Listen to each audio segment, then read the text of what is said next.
ताली बजाएंगे और यीशु और मसीह प्रभु के ने नाम की महिमा करेंगे। हमें ये दिन दिया है। आज का दिन बहुत बहुत ही प्रमुख है और यीशु अपनी सल्तनत के विषय में कुछ समय के लिए प्रकट करते हैं और लोग घबरा जाते हैं और डर जाते हैं। आपने चारों गॉस्पेल से, चारों सुसमाचारों से इन वचनों को सुना। मैं इतना लंबा तो नहीं बोलूंगा, लेकिन चारों सुसमाचारों से एक एक आयत को मैंने लिया है ताकि आपको बता सकूं, समझा सकूं कि पाम संडे हमारे जीवन के लिए कितना इंपॉर्टेंट है। Praise the Lord, hallelujah. सबसे पहले हम निकालेंगे मत्ती रचित सुसमाचार, जहां बहन पूजा ने पढ़ा था, उसके 21वें अध्याय, उसके पहले पद से लेके 11वें पद तक आपने बखूबी उन्हें सुना और अपनी बाइबल में भी पढ़ा और हमारी टीवी स्क्रीन पर भी वो बाइबल की आयतें चल रही थी। गौर कीजिएगा थोड़ी देर के लिए, अपना मन, अपना दिल और अपनी सारे स्मरण करने वाली चीजों को मेरे तरफ दे दीजिए, ठीक है। जो पूरा उन्होंने अध्याय पढ़ा मत्ती, उसका दूसरा अध्याय पहले पद से 11वें पद तक, मैं चाहता हूं आप इसकी दूसरी आयत सुने। दूसरी आयत सुने, देखिए यहां पर क्या लिखा हुआ है, पढ़े कोई। लिखा है, सामने के गांव में जाओ। दो चेलों को यीशु मसीह ने भेजा और सारी चीजें यीशु मसीह कहीं से भी कभी भी देख सकता था। और अपने चेलों से उसने कहा कि सामने के गांव में जाओ। वहां पहुंचते ही एक गधी बंधी हुई और उसके साथ बच्चा तुम्हें मिलेगा। यहां पर एक शब्द आया है, बंधी हुई या बंधा हुआ। खुदा के लोगों, यह शब्द बहुत सारे लोगों के जीवन में बिल्कुल सही बैठता है। अगर मैं आपसे कहूं कि मेरी बहन, मेरे भाई, बच्चों, कहीं ना कहीं तुम बंधे हो, तो कहोगे राजू भैया मैं तो खुला हूं, देखो मेरे हाथ खुले हैं, मेरी आत्मा खुली है, मेरा मुंह खुला है और मैं प्रत्येक उन बातों को जो मेरे जीवन में है मैं भली भांति कर सकता हूं या कर सकती हूं।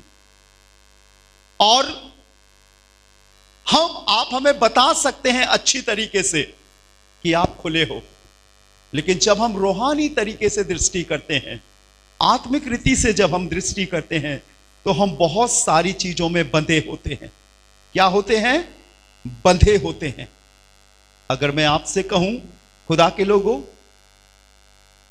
कि कई बार हम अपने गुनाह के बंधन में बंधे हैं, अगर मैं आपसे कहूं कई बार हम बहुत सारे आलस के बंधन में बंधे हैं, अगर मैं आपसे कहूं हम कई बार बुरी आदतों के बंधन में बंधे हैं।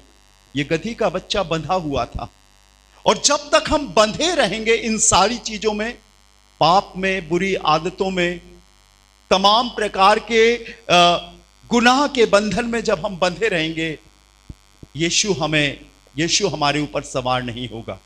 इससे पहले कि यीशु उस गधी के बच्चे पर बैठता, उसने कहा उसे खोल कर मेरे पास ले आओ। आप गौर कीजिए, आप दृष्टि कीजिए, आप निगाह कीजिए, कहीं ऐसा तो नहीं आप ऊपर से स्वतंत्र लग रहे हैं लेकिन अंदर से बंधे हैं, आलस के बंधन से बंधे हैं। आप कहो भैया मैं अपना पूरा काम करती हूं, पूरा काम करती हूं।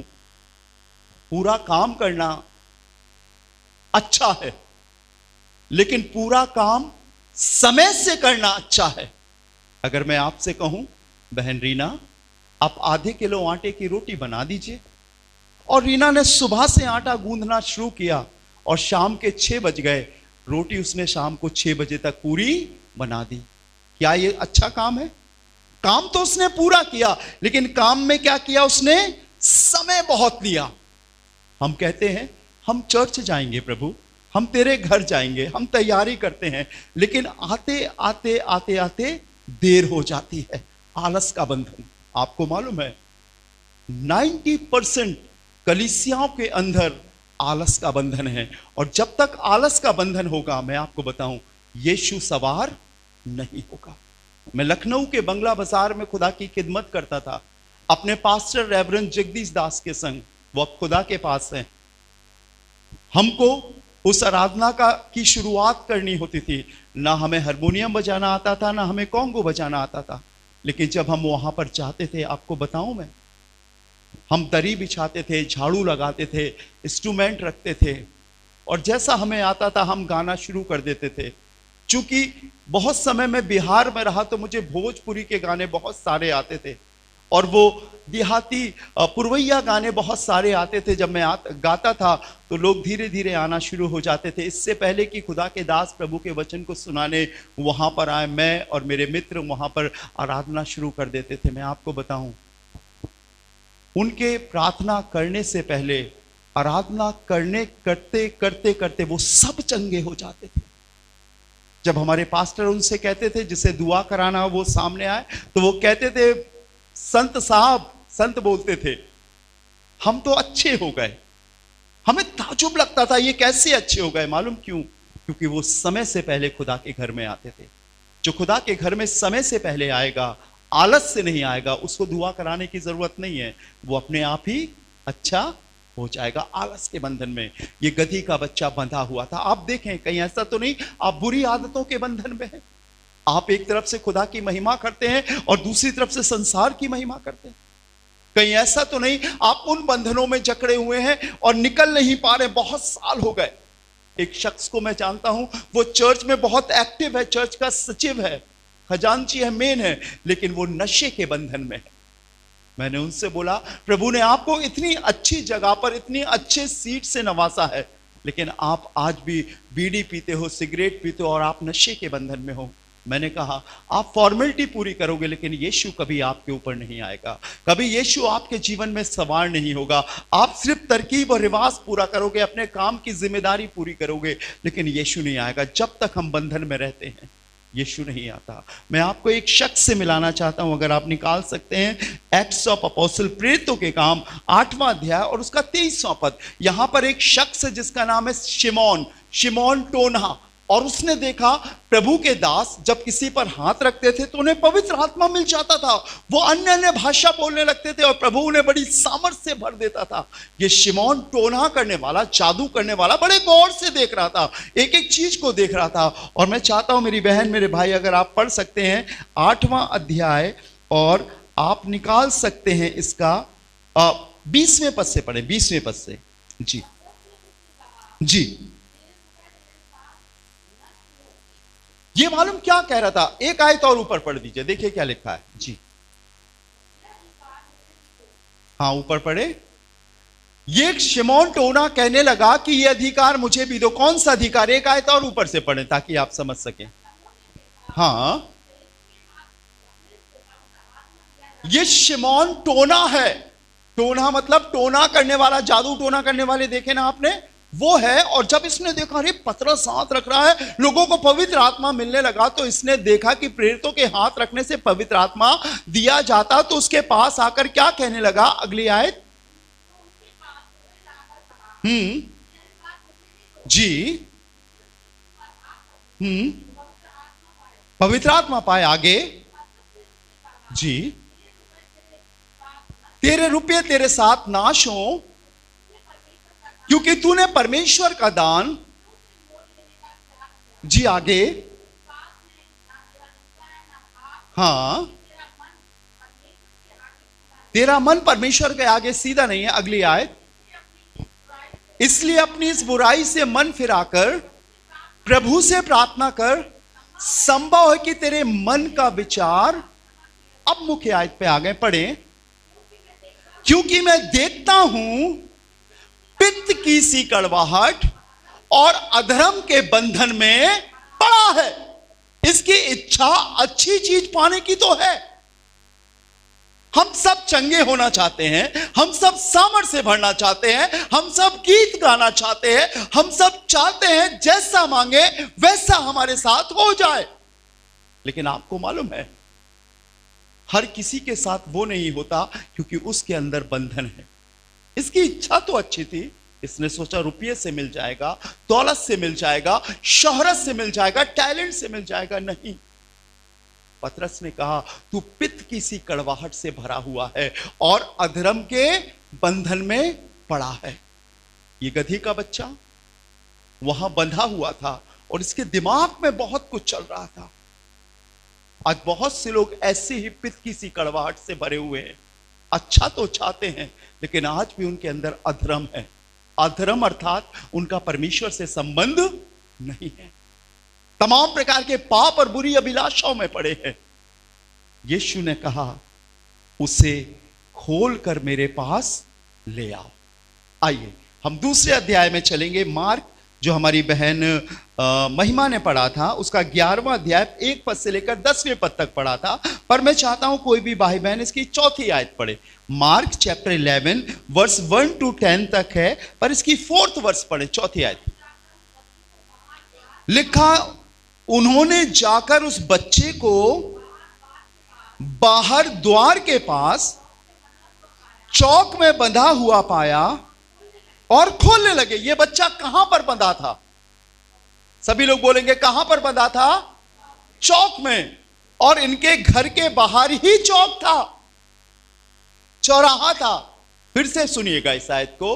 उन्होंने जाकर उस बच्चे को बाहर द्वार के पास चौक में बंधा हुआ पाया। चौक या चौराहा किसे बोलते हैं? जहां पर कितने रास्ते होते हैं? कम से कम 4, पूरा पश्चिम उत्तर दक्षिण। और ये गधे का बच्चा एक चौराहे पर बंधा हुआ था और इनके घर के द्वार के पास ही चौराहा था।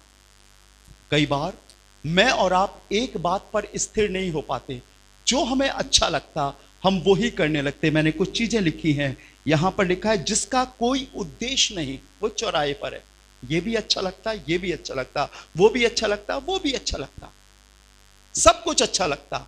चौराहे की जिंदगी। आगे मैंने लिखा है खुद खुदा में भी चलते हैं और संसार में भी, जैसा देश वैसा भेष। चौराहे पर बंधे हैं, समझ नहीं आता इस रास्ते पर जाऊं कोई मिल गया तो इस रास्ते पर जाऊं, वो मिल गई तो उस रास्ते पर जाऊं, वो मिल गया तो उस रास्ते पर जाऊं। चौराहे सी जिंदगी है, एक विश्वास में एक मन की धारणा में स्थिर नहीं है, चौराहे सा जीवन है।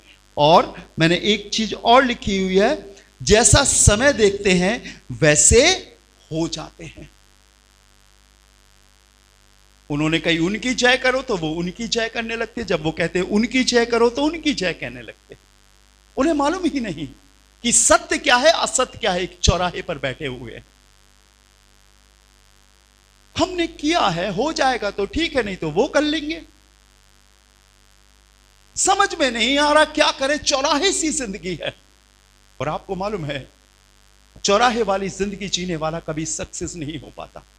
जरा सोचिए, एक पेड़ आप लगाओ, उसे हर हफ्ते एक महीने में कम से कम 4 बार उखाड़ के इस दिशा में लगाओ, एक बार इस दिशा में लगाओ, एक बार इस दिशा में लगाओ, एक बार इस दिशा में लगाओ।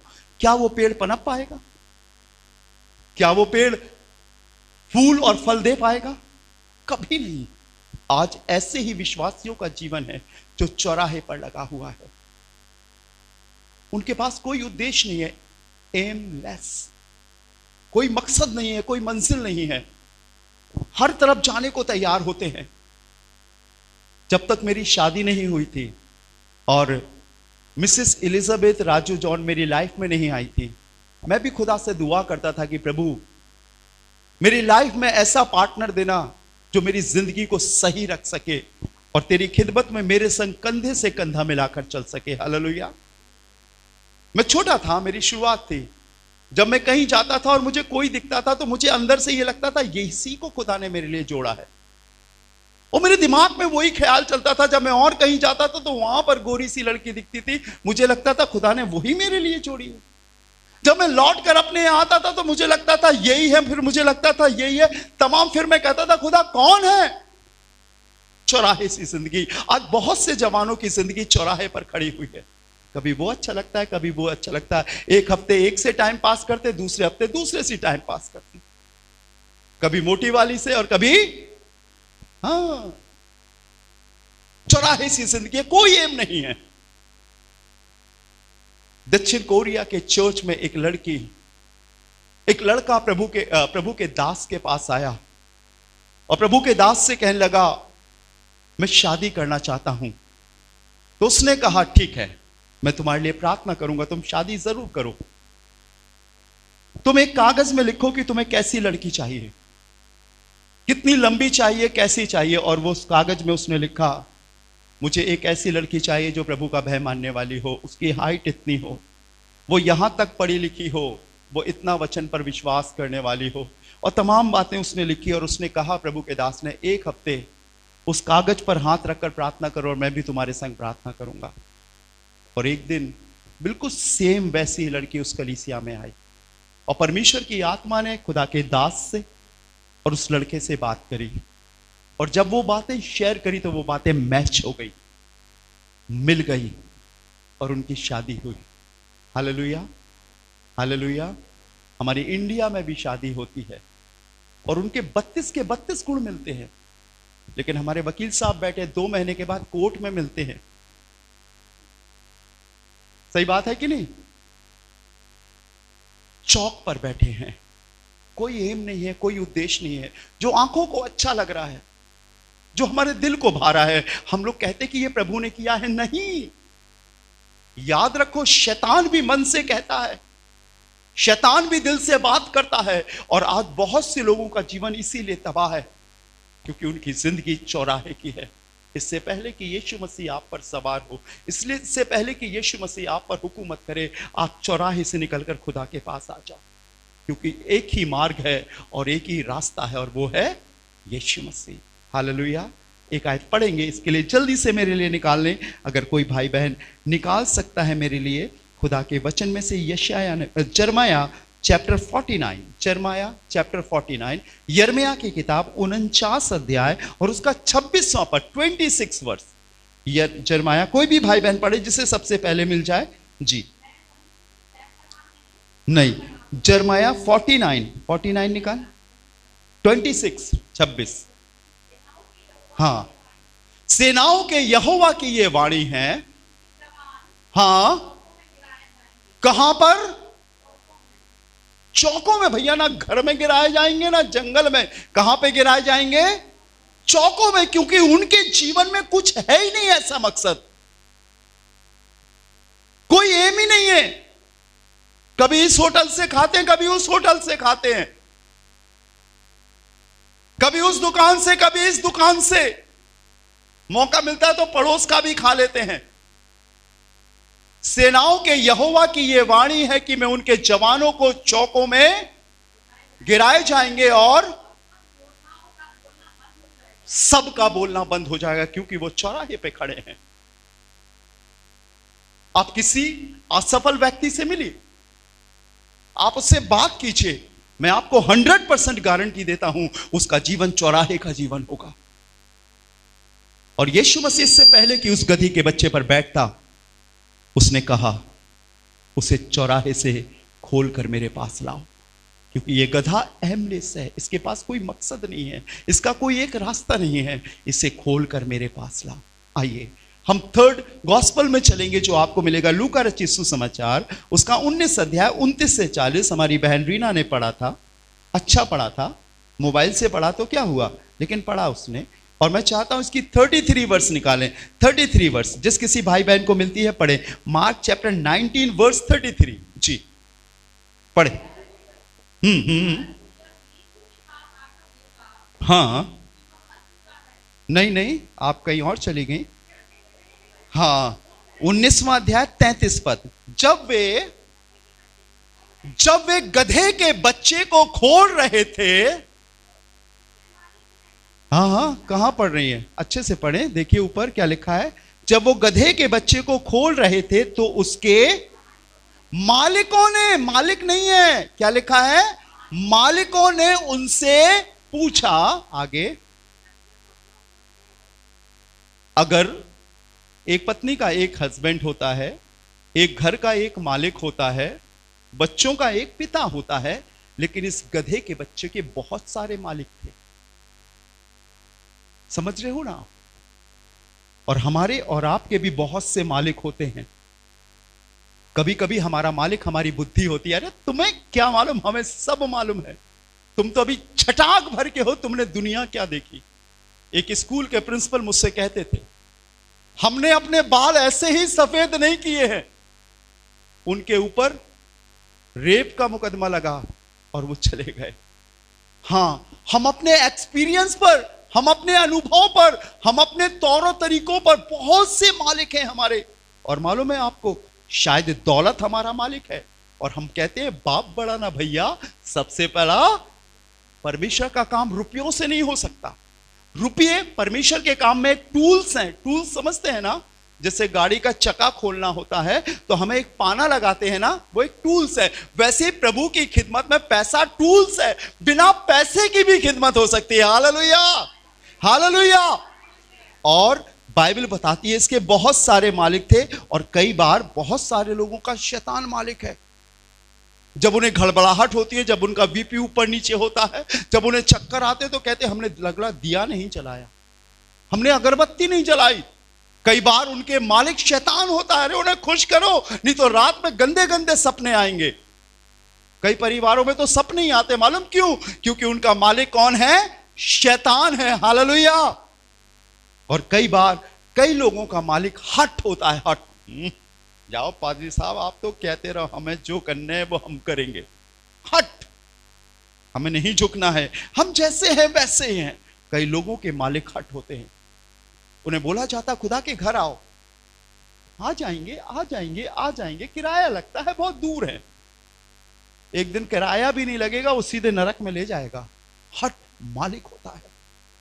और परमेश्वर के वचन में लिखा है हट करना मूर्ति पूजा करने के बराबर होता है। और ये बच्चा जिसके लिए लिखा हुआ है, इसके बहुत सारे मालिक थे। आप देखें आपका मालिक कौन है। हम अपने झांसी शहर के चित्रा चौराहे पर जाते हैं, वहां पर लिखा हुआ है सबका मालिक वो एक कौन है? उसका नाम तो बताओ, वो कौन है? और वो एक ही है, यीशु मसीह। हालेलुया। पर हमारे मालिक बहुत सारे। भैया आज नहीं आ पाए क्योंकि हमारी ड्यूटी थी, शायद ड्यूटी मालिक है। जब हम बीमार हो जाएंगे तो ड्यूटी नहीं जाएंगे, हम CL EL और DL ले लेंगे। लेकिन हम ड्यूटी के लिए खुदा के घर को छोड़ देते हैं। जागो, उठो, अपने मालिक यीशु को अपना मालिक बनाओ। हालेलुया।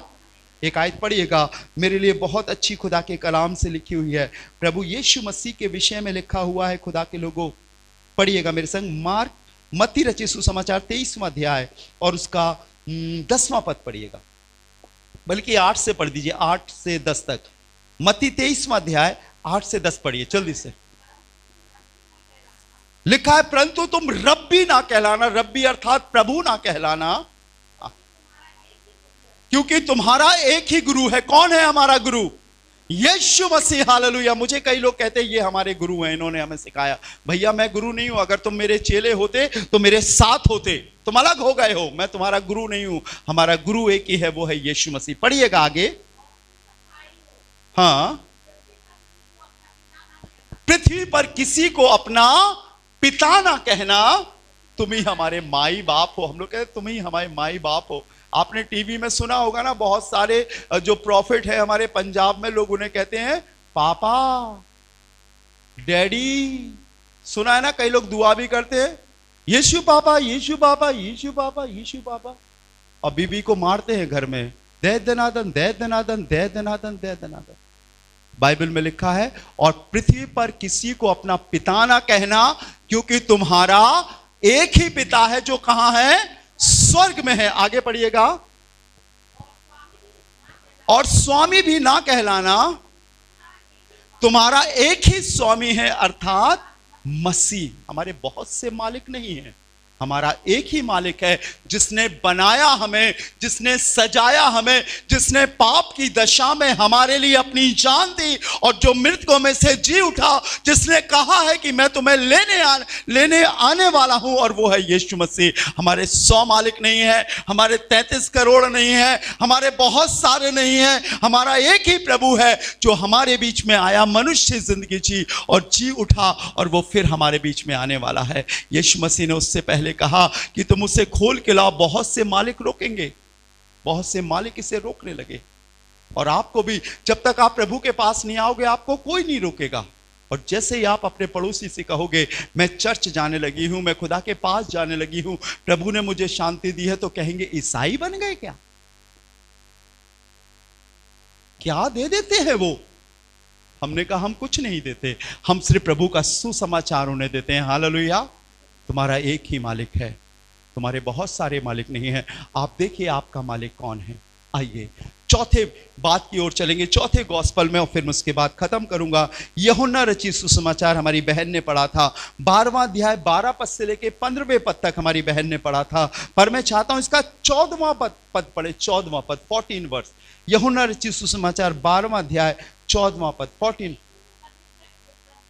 क्या लिखा है? जब यीशु को गधे का एक बच्चा मिला तो वो उस पर बैठ गया। कौन मिला यीशु को? सभी लोग बोले कौन मिला? गधे का बच्चा। अभी तक यीशु को मालूम किसका बच्चा मिल रहे थे? घोड़े का, हाथी का, ऊंट का। हमारे जवान लोग और कुछ लोग इधर ओरछा घूमने गए थे, वहां पर ऊंट भी है और घोड़ा भी है, और अगर गधा होता तो उस पर कोई नहीं बैठता, ऊंट पे बैठे। मेरी बीवी और बेटी भी बैठी, ऊंट सोच रहा था मैं अब खड़ा कैसे हूं। बहुत लोग बैठे, कुछ घोड़े पे बैठे, गाड़ियां भी थी, सैमुअल गाड़ी चला रहा था वहां पे। लेकिन मालूम यहां क्या लिखा? यीशु को जब एक गधे का बच्चा मिला। You know why? गधे की कुछ क्वालिटी है जो शायद हमें समझ में नहीं आती। जब कोई टीचर किसी बच्चे को जब सवाल नहीं कर पाता, गलत जवाब देता, तो टीचर मालूम क्या कहता? तुम पूरे के पूरे। आपने भी सुना होगा कभी कभी। लेकिन आपको मालूम है गधे के बच्चे के जीवन की एक सबसे बड़ी क्वालिटी, आप देखना, गधा जब भी चलता है वो मुंह नीचे करके चलता है। अभी तक जितने मिले, सीना चौड़ा करके, मूछें ऊपर करके, मूछें नहीं है तब भी ऐंठते रहते। हमारे कुछ लोग हैं वो मूछें ही ऊपर करते रहते, बाल नहीं है मूछों में तब भी ऊंचे करते रहते। घमंडी लोग, दौलत पर भरोसा रखने वाले लोग, वो कहते हम तो चुटकियों में अपना काम करा लेते। जो कहते कितने लग रहे हम सब दे देंगे। गधे नहीं मिले उन्हें, नम्र लोग नहीं मिले उन्हें।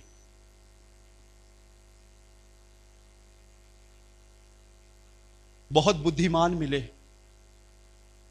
बहुत दौलतमंद मिले, या मिले तो बहुत खूबसूरत मिले, या मिले तो बहुत औहदे वाले मिले।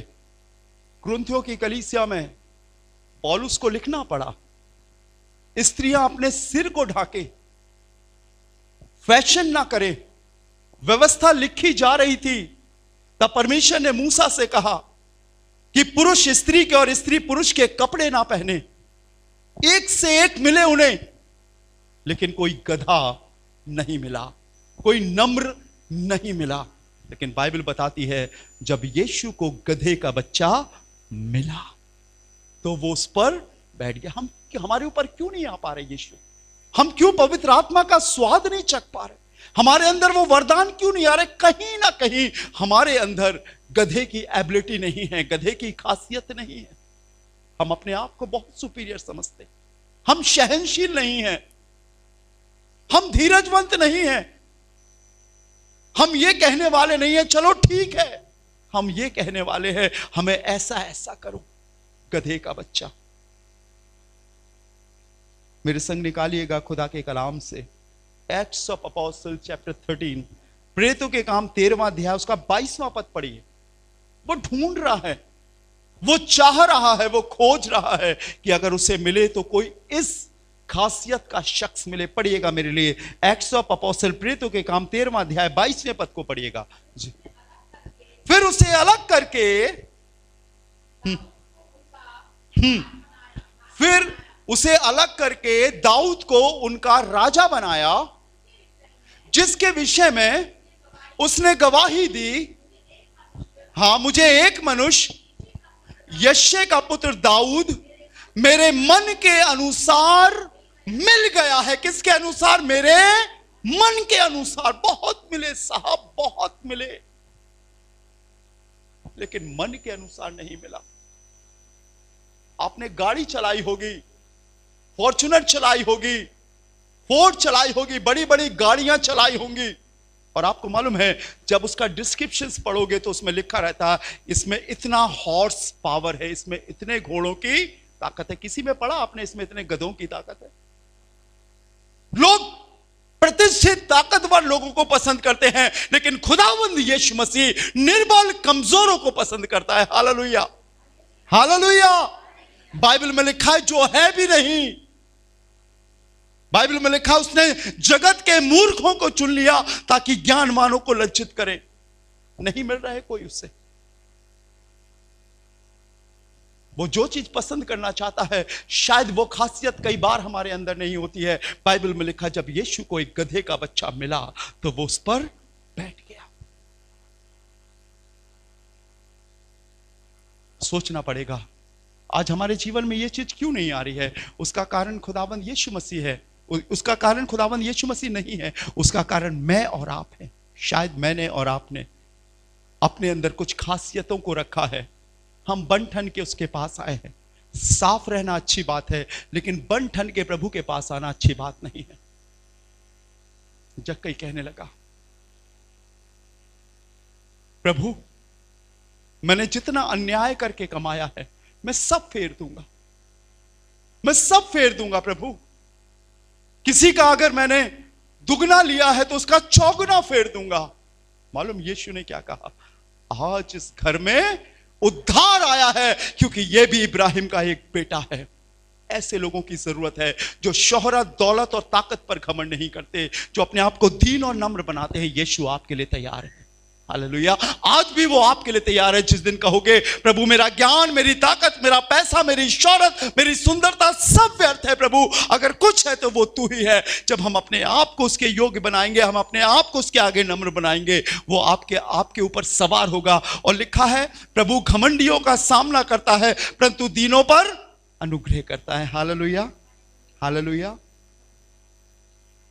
मुझे बहुत अच्छा लगता है जब उसने कहा हम तो अपनी करनी का दंड पा रहे हैं। हमने चोरी करी, हमने लड़ाई लड़ी, हमने लूटा, व्यभिचार किया, गंदे काम किए, पर इसने तो कोई पाप नहीं किया।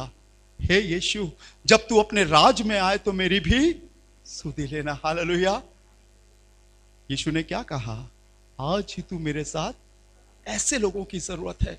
जब यीशु को गधी का बच्चा मिला, यह खासियत हमें लाना है, हमें घमंड नहीं करना है। बाइबल बताती है सबसे पहला पाप इस पूरी सृष्टि में जो आया वो घमंड के द्वारा आया। और मैं आपको बताऊं, आप व्यभिचार कर ले, आप झूठ बोल ले, आप चोरी कर ले, आप हत्या कर ले, माफ हो जाएगा। लेकिन जब आप घमंड करोगे ना, परमेश्वर आपको तुरंत दंड देगा। उस फरिश्ते को जिसने स्वर्गीय सिंहासन के सामने घमंड किया और अपने दिमाग में सोचा कि मैं अपने तख्त को खुदा के तख्त से ऊंचा बनाऊं, बाइबल बताती है उसी घड़ी वो गिरा दिया गया, क्योंकि प्रभु घमंडियों का सामना करता है। Hallelujah, hallelujah, hallelujah. एक आयत पढ़कर मैं आपके लिए दुआ करूंगा। निकालिए गलतियन चैप्टर 2, गलतियों की पत्री दूसरा अध्याय 20वां पद पढ़िए। गलतियों उसका दूसरा अध्याय 20वां पद पढ़िए। जी देखिए क्या लिखा हुआ। मैं मसीह के साथ क्रूस पर चढ़ाया गया, अब मैं जीवित ना रहा पर मसीह मुझ में। देखिएगा अलग से आपको नजर आएगा किसके जीवन में यीशु सवार हो गया। फिर से पढ़िएगा, सभी लोग एक संग पढ़ेंगे। बेटा लगा लो इस आयत को, गलतियन चैप्टर 2 वर्स 20, 20वीं आयत। सब एक साथ पढ़ेंगे इस आयत को। गलतियों उसका दूसरा अध्याय उसका 20वां पद। जी लगा लीजिए, एक मिनट। हाँ रेडी। मैं मसीह के साथ क्रूस पर चढ़ाया गया और अब मैं जीवित ना रहा पर मसीह मुझ में जीवित है। और मैं शरीर से तो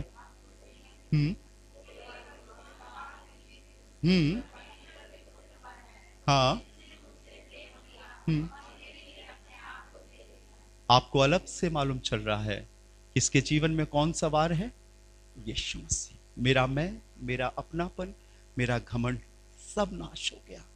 अब मैं देखता हूं तो यीशु के जैसे, अब मैं सोचता हूं तो यीशु के जैसे, अब मैं चलता हूं तो यीशु के जैसे। ऐसे आप हो सकते हो। वो ऐसे ही लोगों को चाह रहा था। वो गधी के बच्चे पर सवार हुआ। हालेलुया। उस गधी के बच्चे पर बैठ गया। और आपको मालूम है, जब लोग होसन्ना होसन्ना के नारे लगा रहे थे, खजूर की डालियां लेकर उसकी जय जयकार कर रहे थे, तो बाइबल में लिखा है लोग मार्ग में अपने वस्त्र, अपने कपड़े बिछा रहे थे। उन कपड़ों पर यीशु नहीं चला, उस पर कौन चला? गधी का बच्चा। परमेश्वर आपके लिए एक ऐसा रास्ता बना देगा, खुदा के लोगों की दुनिया देखकर हिल जाएगी, दुनिया समझ नहीं पाएगी ये वही बेटी है, ये वही बेटा है। हमने तो उसे हमेशा इतना लंबा पल्लू डाले देखा, हमने तो उसे हर समय घर में झाड़ू पोछा करते देखा। लोग हिल जाएंगे जब आपके जीवन से यीशु की बातें निकलना शुरू होंगी। हालेलुया। आपकी इज्जत बढ़ना शुरू हो जाएगी, आपके अंदर प्रभु दिखने लगेगा, आपकी बातों में प्रभु दिखने लगेगा, आपके जीवन में प्रभु दिखने लगेगा। और जब आप किसी के घर में जाओगे तो मालूम लोग क्या कहेंगे? बहन बार बार आया करो, भाई बार बार आया करो, आपके आने से हमारे घर में आशीष आती है, शांति आती है, कल्याण आता है। जब यीशु को एक गधी का बच्चा मिला तो वो उस पर बैठ गया।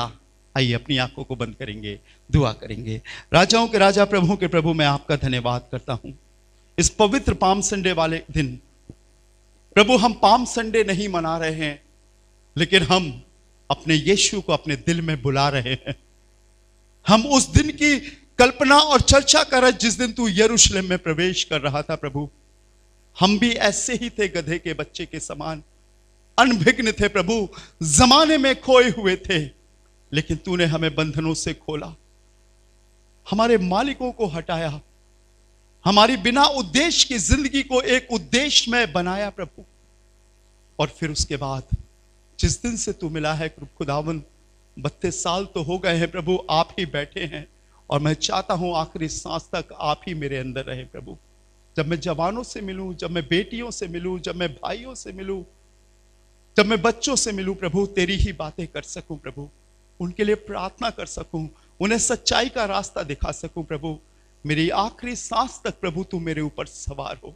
मैं चाहता हूं प्रभु कलीसिया के सभी लोगों के जीवन में आप ऐसा ही करें और आप नजर आ सके प्रभु।